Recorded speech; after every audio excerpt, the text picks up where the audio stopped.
पढ़ रहा हूँ, आने वाले समय के अंदर फिर आएगा। ये 13 अप्रैल 1919 जलियांवाला बाग। उस टाइम ये इंटरनेट नहीं था, कुछ नहीं था, पर सारी सेवाएं अंग्रेजों ने बंद कर दी थी और कसूर जैसे कस्बों के ऊपर लीफलेट गिराए थे लोगों को डराने के लिए कि ये हम करेंगे। उसके बाद भी लोग लड़े थे, लोग चुप नहीं हुए। बहुत कुर्बानियां लोगों ने उस टाइम दी है। आज वही मैंने अभी बोलते बताया कि अंग्रेजों के खिलाफ जो लड़ते हुए जैसे वो अंग्रेज भयभीत करते लोगों को, ये सरकार वैसे ही कर रही है आज। हरपाल जी, एक जो चंडीगढ़ वाला मसला मेयर का था, उस पर आप कुछ कहना चाहेंगे? वो तो सभी लोगों ने देखा, उसमें कहने की जरूरत नहीं, सबने देख लिया है कि प्रजातंत्र का जो स्वरूप दिखाया जा रहा है।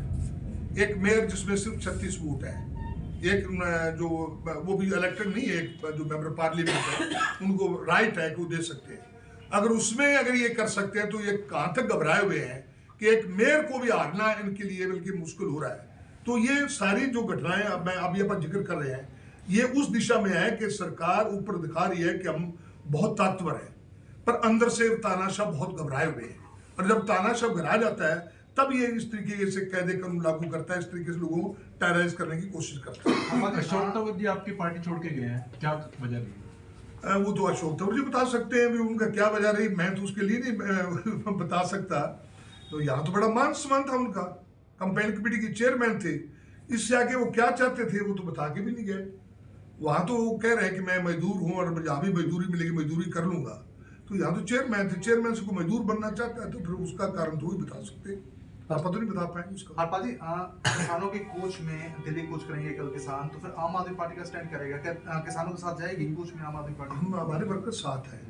पहले भी मैंने बताया कि दिल्ली के अंदर उसने डिमांड की थी कि जितने स्टेडियम को जेल का स्वरूप दिया जाए, जैसे अब कर दिया उन्होंने। जी जी। अब सरसा का स्टेडियम में एक जेल और डबवाली का दूसरा जेल बना टेम्परेरी। तो वहाँ केजरीवाल साहब ने इनकार कर दिया था, ये किसानों के लिए जेल हम नहीं दे सकते जी। आज भी हमारी पंजाब के अंदर भी हमारे सीएम साहब ने पहलकदमी की भगवंत मान जी ने कि इनसे बात करो। आज फिर आए हुए तीनों मंत्री, या क्या बनता है नहीं पता अब तक, पर जो वो कर रहे हैं, एक तरफ बातचीत कर रहे हैं, दूसरी तरफ जो जिस तरीके से माहौल को वो डरा रहे हैं लोगों को, ये दोगला चेहरा है सरकार का कि सरकार घबराई हुई है। क्या लगता है वार्ता सिरे चढ़ेगी आज? हम चाहते हैं चढ़े, उनकी जायज मांग मान ली जाए। देश का कोई नागरिक हिंसा और इस चीज का नहीं चाहता। पिछली बार भी किसानों ने हिंसा नहीं की कहीं भी। आप पूरे आंदोलन के अंदर देखोगे 2 जगह घटनाएं हुई, जो 2 डेथ हुई है। एक तो लाल किले के ऊपर जो बाद में एक्सपोज हुआ कि वो सारा का सारा गवर्नमेंट का स्पॉन्सर किया हुआ था, एक डेथ वहां हुई थी। एक डेथ करनाल में हुई थी, आपको याद होगा। इतने बड़े 1.5 साल के आंदोलन के 750 शहादतें हुई है, पर कहीं भी कन्फ्रंटेशन नहीं हुई। हालांकि इन्होंने बार बार हमला किया, अपने जो इनके संघ के लोग हैं वर्दियों में गए, अपना सिंघू बॉर्डर के ऊपर भी पथराव तक करवाए गए, जबकि लोग सपोर्ट कर रहे थे। तो आज भी कोई भी हिंदुस्तानी नहीं चाहता, किसान का फालतू है। जिसको खेत में आज फसल की जरूरत है, वो इतना खाली नहीं है कि वो छोड़ के अपनी फसलों को वहां जाएगा। वो मजबूरी में उसको धकेला जा रहा है, उधर लड़ाई के अंदर उतारा जा रहा है। और एक सिर्फ किसान नहीं, सारे सेक्शन के साथ ही सलूक किया जा रहा है। जो भी गुमान के लिए आता है, लाठी के अलावा इनके पास और है नहीं। हैरानी की बात है, हरियाणा के अंदर बेरोजगारों को आप इजराइल के अंदर भेज रहे हो, जहां लड़ाई लगी हुई है।